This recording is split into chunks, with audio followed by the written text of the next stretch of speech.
If you think Ozempic is the peak of weight loss medicine, you're already behind. Because what most people don't realize is that GLP-1 medication don't stop evolving, they accelerate it. We now have first generation, second generation, and third generation metabolic therapies, each more powerful and more precise than the last. And today, I'm going to break down exactly how they differ, how they work, who they help, what the real side effects are, and why this class of medication is reshaping medicine far beyond weight loss.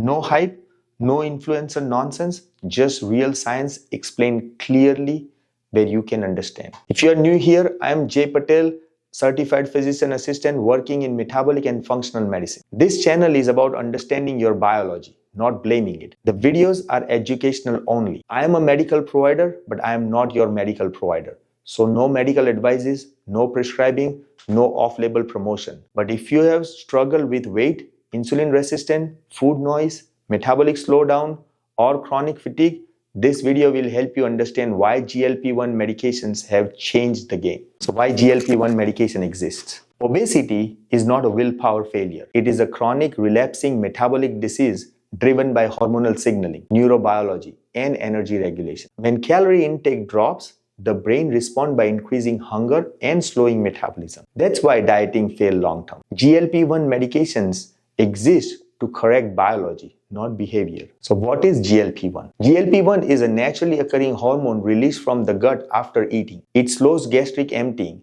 increases satiety, improves insulin secretion, reduces glucagon after meal, and signals the brain that enough food has been consumed. GLP-1 also reduces reward-driven eating and food noises. This is why GLP-1 therapies affect both appetite and behavior. Let's talk about the first generation GLP-1 medications. Example, semaglutide-based medications such as Ozempic and Wegovy. These medications mimics the GLP-1 hormone. They primarily act by reducing appetite, slowing digestion, and improving blood sugar control. They are effective because they help people eat less without constant hunger. Benefits of first generation. Significant weight loss compared to lifestyle alone. Improved glycemic control.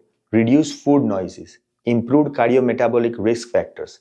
For many people, these medications were the first time weight loss felt biologically possible. So there are some limitations of first generation GLP-1s. They primarily reduces intake. They do not significantly increases energy expenditure. As weight drops, metabolic adaptation still occurs. Some people plateau.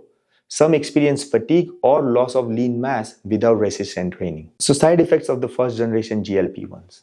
Nausea, vomiting, constipation, diarrhea, especially during the dose escalation. Reduced appetite that may feel excessive early on. These effects are well documented and dose dependent. Let's talk about the second generation GLP-1 medication. Example, Tirzepatide based medications such as Mounjaro and Zepbound. Now what makes second generation GLP-1s different? Second generation medication targets two hormones instead of one, GLP-1 and GIP. This dual agonist approach improves metabolic efficiency beyond appetite suppression alone. So what is the role of that extra GIP? GIP is an incretin hormone involved in insulin secretion and nutrient handling. When paired correctly with GLP-1, GIP improves insulin sensitivity and enhances fat loss while preserving metabolic stability. This was a major step forward. Benefits of second generation GLP-1. Greater average weight loss than the first generation drugs. Better insulin sensitivity. Improved metabolic markers.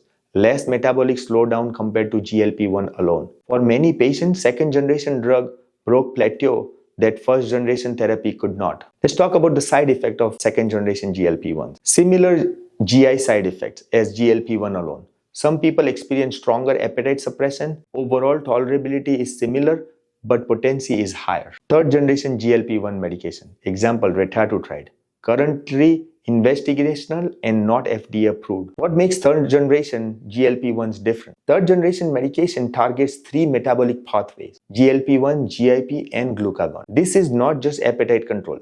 This is full metabolic signaling. So what is the role of the glucagon, which is the third addition for the third generation? Glucagon increases energy expenditure and fat oxidation. It allows the body to access stored energy. In older therapies, glucagon was suppressed. In third generation therapies, glucagon is strategically activated. This changes everything. Why this matters? Because weight loss has two sides: eating less and burning more. Third generation therapies addresses both the sides. So early data on third generation therapy from clinical trials shows weight loss exceeding 20% of the body weight in some participants, improvement in insulin sensitivity, liver fat reduction, and cardiometabolic marker have been observed. These are investigational findings, not guarantees, but the direction is clear. So let's compare all three of them. First generation, appetite suppression. Second generation, appetite plus insulin efficiency. Third generation, appetite, insulin efficiency, and an energy expenditure. This is the evolution of metabolic medicine. Other benefits of GLP-1 medication. So what are some of the other benefits? GLP-1 therapies have effects beyond weight loss.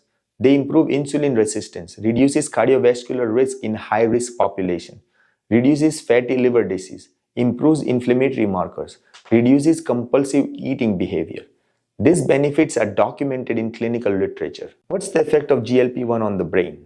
GLP-1 receptors exist in the brain. This medication reduces food noise, impulsive eating, and reward-driven behavior. Many patients describe mental relief, not just physical changes. Weight loss without resistant training can reduce lean mass. This is not unique to GLP-1. Protein intake, strength training, and metabolic support matters. GLP-1 are tools, not standalone solution. Let me talk a little bit about microdosing. There is growing interest in lower dose approach focused on metabolic support rather than maximum weight loss. This concept is being studied. No dosing guidelines is given here. But the idea is simple. Sometimes less appetite suppression with better metabolic signaling may improve tolerability and long-term adherence. This remains an evolving area of research, but it has shown significant improvement. So who can use this medication? These medications are not for everybody. These medications are not cosmetic tools. They are not shortcut. They are not appropriate for everyone. Medical oversight matters and is needed. It's must. Now, why we think that this is a paradigm shift? For decades, obesity treatment relied on shame and restriction. GLP-1 therapies treats obesity like a medical condition it is. This changes how patients are viewed and how they view themselves. If you have struggled for years, it may not have been your fault. Your biology may have needed better signals. GLP-1 medication represent the most important shift in metabolic medicine in decades. And this evaluation is just beginning. If this video helped you understand your body instead of fighting it, subscribe. If someone you care about is struggling silently, share this video with them. And if you want real science-based metabolic education, this channel is for you. We'll see you in the next video.